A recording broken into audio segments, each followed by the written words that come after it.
केरल के थामरसेरी से एक ऐसी कहानी सामने आई है जो वाकई में चौंकाने वाली है। यहाँ कुछ छात्र ऑनलाइन सट्टेबाजी के एक ऐसे खतरनाक जाल में फंसे जिसने उनकी पूरी जिंदगी ही पलट कर रख दी। चलिए आज इसी मामले को विस्तार से समझते हैं। तो सवाल यही उठता है कि आखिर ऐसा क्या हुआ होगा कि 3 छात्र जो अपनी पढ़ाई पर ध्यान दे रहे थे अचानक सब कुछ छोड़कर भागने पर मजबूर हो गए। इसका जवाब छिपा है एक ऑनलाइन जाल में। चलिए इस रहस्य से पर्दा उठाते हैं। इस पूरी कहानी की जड़ है एक ऑनलाइन बेटिंग स्कैम। अब यह समझने के लिए कि ये छात्र इस दलदल में कैसे धंसते चले गए, हमें पहले यह समझना होगा कि यह जाल आखिर काम कैसे करता है। तो ऑनलाइन बेटिंग स्कैम आखिर होता क्या है? देखिए, ये सिर्फ पैसे हारने का खेल नहीं है। ये एक ऑर्गेनाइज्ड क्राइम है जहां कम उम्र के बच्चों को पैसों का लालच देकर फंसाया जाता है और फिर जब वो हार जाते हैं तो उन्हें डराया धमकाया जाता है। ये पूरा जाल 4 बहुत ही सिंपल लगने वाले स्टेप्स में बिछाया गया था। सबसे पहले ऑनलाइन सट्टेबाजी का लालच दिया गया।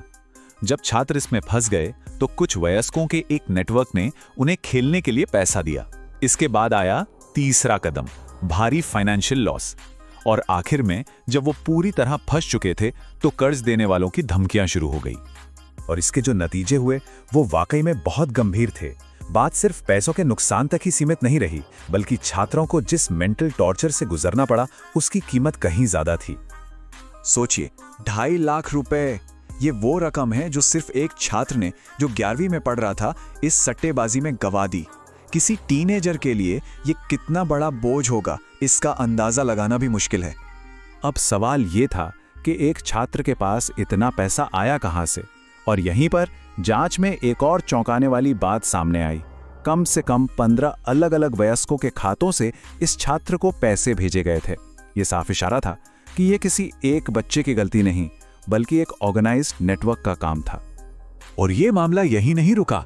कुछ ही दिनों के अंदर उसी शहर का एक और स्टूडेंट इसी जाल में फंसा और उसने 25,000 रुपए गंवा दिए। मतलब यह जाल बहुत तेजी से फैल रहा था। इतना पैसा हारने के बाद उन छात्रों के पास कोई रास्ता नहीं बचा था। वो जो भी अगला कदम उठाने वाले थे उसके पीछे सिर्फ एक ही वजह थी, डर। क्योंकि जांच में पता चला कि कर्ज देने वाले उन्हें लगातार धमका रहे थे। और इन्हीं धमकियों का सीधा नतीजा ये हुआ कि बच्चों ने एक बहुत ही बड़ा और खतरनाक कदम उठा लिया। उन्होंने घर से भागने का फैसला कर लिया। ये उनकी जिंदगी में आए एक तूफान जैसा था। सोचिए, एक तरफ वो +1 के नॉर्मल स्टूडेंट्स थे, स्कूल कोचिंग जा रहे थे, और दूसरी तरफ वो कर्जदारों के डर से भागे हुए बच्चे थे जिन्हें बैंगलोर भागने के लिए मजबूर होना पड़ा।